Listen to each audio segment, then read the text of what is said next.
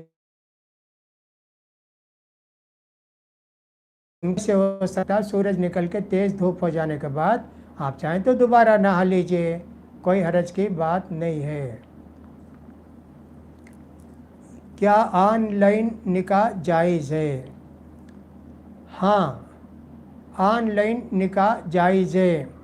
اب خاص کر یہ لاک ڈاؤن کے پیریڈ ہے نا، بہت سے لوگوں کا قصہ ایسا ہے، دلہا کہیں ہے دلہن کہیں ہے، دلہن بنگلور میں ہے، دلہا مدراس میں ہے، جا نہیں سکتے مدراس کو بنگلور کو، چل کے جانا 1 ہفتہ لگے گا، 6 دن لگے گا، یا دلہن کو بلا کر لانا ہے، پتہ نہیں کتنے دن لگیں گے، اور چل کر گئے تو کیا چھوڑیں گے کیا؟ راستے میں پولیس پکڑ لے گی کہ نہیں جانا ہے۔ تو اس لیے نکاح کی تاریخ مقرر ہو گئی، اب ہم آن لائن نکاح کر لینا چاہتے ہیں۔ بھئی آپ کو نکاح کر کے کیا دلہن آ جائے گی؟ کہ آن لائن آپ نکاح کر لیے دلہن آ جائے گی کیا؟ یا آپ دلہن کے پاس چلے جائیں گے کیا؟ نہیں نہ ہوگا۔ تو ڈیٹ بدل لیجئے کہ صاحب یہ لاک ڈاؤن ختم ہونے کے بعد شادی کر لیں گے، ایسا کر لیجئے، بہتر ہے آپ کے لیے۔ البتہ نکاح کا ایک فائدہ ہے، وہ فائدہ کیا؟ نکاح ہونے کے بعد آپ ڈائریکٹ واٹس ایپ کے ذریعے بات کر سکتے، یہ نکاح سے پہلے نہیں ہوتا۔ عام طور پر لوگ یہ سمجھتے ہیں نسبت ہو گئی تو یہ سب جائز ہے، ہرگز نہیں، جب تک نکاح نہیں ہوتا۔ تو اس میں جو آن لائن نکاح کر لیتے، یہ ایک فائدہ یہ ہوگا، اب ان کی بیوی ہو گئی، ان سے بات کریں گے اور ان کو دیکھیں گے، یہ سب بھی وہ کر سکتے ہیں۔ تو آن لائن نکاح کچھ شرطوں کے ساتھ جائز ہے، آپ اس کو جانتے ہوں، آپ کی طرف سے گواہ ہوں، ان کی طرف سے بھی ان کو جاننے والے ہوں، اور صاحب آپ کو اچھی طرح معلوم یہی ہے، کوئی دھوکہ نہیں ہے، تو آن لائن سے نکاح ہو سکتا ہے، کوئی حرج کی بات نہیں ہے۔ اس لیے کہ طلاق بھی ہو سکتی ہے آن لائن سے نا، کوئی آدمی لکھ کر بھیج دے کہیں سے، دبئی سے، سعودی سے، اپنی بیوی کو میں نے تم کو طلاق دیا، رائٹنگ اس کی معلوم ہے، دستخط ہے، اور 2 آدمی گواہ بھی ہیں، یہ آدمی اپنی بیوی کو ہوش حواس کے ساتھ طلاق دیا، وہ آن لائن سے کم درجہ اس کا ہے، پیپر ہے، لیکن وہ بھی شریعت کے اندر جائز ہے۔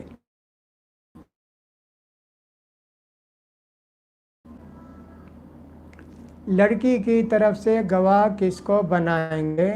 گواہ کے لیے خون کا رشتہ لازم ہے۔ لڑکا جو نکاح قبول کرتا اور لڑکی کی طرف سے کسی کہ اس دلہا نے اس لڑکی کے ساتھ اتنے مہر پر نکاح کرنے کو قبول کیا، وہ گواہ ہے۔ البتہ لڑکی کے والد کے پر ضروری ہے کہ لڑکی سے رضامندی لے کر اس کا نکاح مقرر کریں، اس کا رشتہ منظور کریں، تو پوچھنا ضروری ہے۔ تو معلوم یہ ہوا کہ خون کا رشتہ ہو، کسی اور کا رشتہ ہو، کچھ بھی نہ ہو، یہاں تو صرف دین کا رشتہ ہے، کوئی بھی 2 مسلمان گواہ بنے کافی ہے۔ کیا بیڑی سگریٹ کا بیپار جائز ہے؟ نہیں جائز ہے، بیڑی سگریٹ کا بیپار ہرگز جائز نہیں ہے۔ یہ پتہ نہیں کیسے بہت سارے مسلمان بیڑی سگریٹ میں لگ گئے، سگریٹ تو نہیں، البتہ بیڑی میں بہت سارے مسلمان نمازی ہیں، پرہیزگار ہیں، سب ہیں، لیکن بیڑی کا کاروبار کرتے ہیں، یہ بہت بری عادت ہے۔ آج سے 40-50 سال پہلے عربی مدرسے والے چندے کو آتے تھے، سب سے چندہ لیتے، بیڑی والوں سے رات میں جا کے چھپ کر چندہ لے کر آتے، تاکہ لوگوں کو معلوم نہ ہو یہ بیڑی کے پیسے بھی لیتا ہے، بیڑی والے کے پاس بھی جا کر چندہ لیتا ہے۔ ویسا 40 سال پہلے ہوتا تھا، اب تو کچھ بھی نہیں، کون پہلے دیتا، بیڑی والے دیتے کیا سگریٹ والے؟